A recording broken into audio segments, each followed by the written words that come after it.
She's still deciding about what to do with her hair. This is Basia Bulat. She is up for a 2014 Juno for Alternative Album of the Year. Congrats. You've been nominated for a Polaris before. Yeah. This is the first time nominated for a Juno. It's got to be exciting. It is. Actually, I was nominated for my last record for a Juno as well. Oh, you were? Yeah, in the same category? No, for new artist. Okay. But yeah, it is really fun. It's like something you don't really plan on, but it's always nice to be recognized in whatever way that happens to come to you. Yeah. The new album or the last album is called Tall, Tall Shadows. Yeah, this one that just came out in October. And I read that you felt braver when preparing this album because braver in terms of experimenting with sounds. Yeah.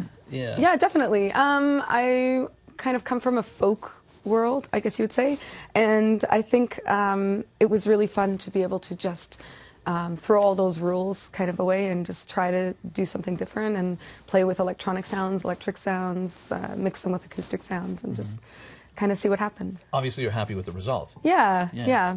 So the show that you're going to be doing in Montreal tonight, will it be like more of those new sounds? Or? Yeah, it's definitely a mix between the acoustic and the sort of digital. I'm playing a bunch of instruments. I'm playing keyboards. I'm playing 2 keyboards at once. I'm also playing piano. I'm playing an auto harp, which is a kind of country bluegrass instrument. I play the charango, which is a sort of smaller, looks a little bit like a guitar, but it has 10 strings. It's from South America originally. Okay. And I have a percussionist that also does some drum programming, and I have a bass player that plays synthesizer. And it's a big mix on stage. It's happening at Club Soda tonight. It is, yeah. I also read that when you were growing up, your mom basically had a radio that she left all oldies all the time. So is it fair to say that those are some of your influences as well, those sounds that you hear from that radio? I think that kind of idea of classic pop songwriting and girl groups and choruses and that sort of thing has always been a big part of what I love in music. My mom also was a classical musician. She taught piano and guitar, so that's also a big part of my life. You can't escape your childhood. Does she like your music? I hope so. You don't know? No, I know. That was just my attempt at a joke. Yeah. And when it comes to songwriting, I read that you say you're just trying to get out of your own way. What do you mean by that? I think as people, we hold ourselves back. I think it's really, I think one of the hardest things to do is to try not to censor yourself and to just not worry about what anybody's going to think and to not necessarily get in your own way. I think that happens to a lot of people in any kind of work that they do. It said that the songwriting was inspired by equal parts, tragic loss and abundant joy. I'm reluctant to ask, but what sort of things were you inspired by putting this album together? This record is really about honoring life and also being, honest about when you lose somebody that you love. Yeah. Let's listen to. I think it's a track from the latest album. Let's watch this a little bit. I was practicing what I had left to say, but I can't say now. No, I never thought that you would have the nerve to go and shoot her down. You were terrified of love, and then you finally let it out.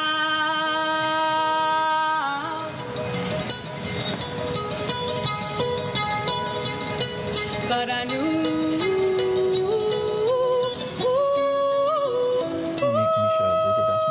I have not met her, but I know her. Yeah, she's phenomenal. This is a performance in Ontario at the Art Gallery, is that? Yep, the Art Gallery of Ontario. Yeah. The AGO. Yeah.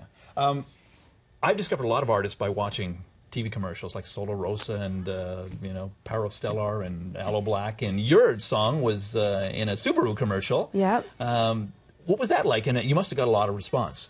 It's always interesting where people are going to find your music. Some people have found it from TV shows, some people have found it through YouTube. I think at the end of the day, when you make a record, at this point it's like you're just sending out a signal into the universe.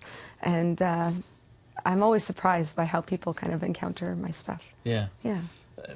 When is Basia Bulat happiest? Is it writing? Is it performing? Is it... Oh my goodness. Those are very different things. And happiness is such a subjective term. Well, as an artist, I love when are you performing. sort of on cloud nine?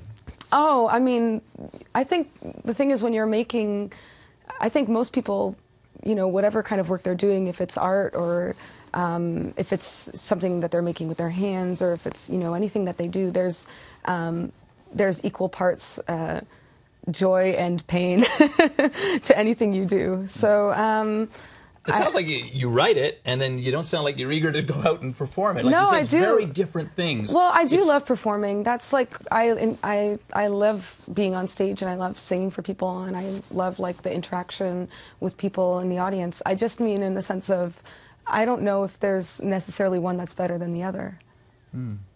Yeah, maybe. But I mean, it's one's more gratifying, I guess, when you're on stage and you're getting applause and people are saying, "We appreciate what you just." It's a different Made kind. us feel. It's a different kind of thing because you're also when you're working on something, you're challenging yourself. Yeah. So I mean, they're two different things. I don't know. I'm sure a lot of athletes might, you know, have a similar response in that when they're working against something. I don't know if you've had any recently on the show. Yeah, we have. You know, there's different kinds of. I mean, sometimes you're not doing what you're doing because of gratification. It's almost like a compulsion. Okay. So she's going to compel to perform tonight. Yeah, At of Club course. Soda. Basia Bulat is up for a Juno Award. It's so exciting. I find it exciting. And you were nominated before for a Juno Award. Alternative Album of the Year. And she's going to be performing tonight as part of Montreal en Lumière at Club Soda. Thank you so much for speaking with us. Thanks for having me. Her last album is called Tall, Tall Shadows, by the way, if you're looking to get it off iTunes.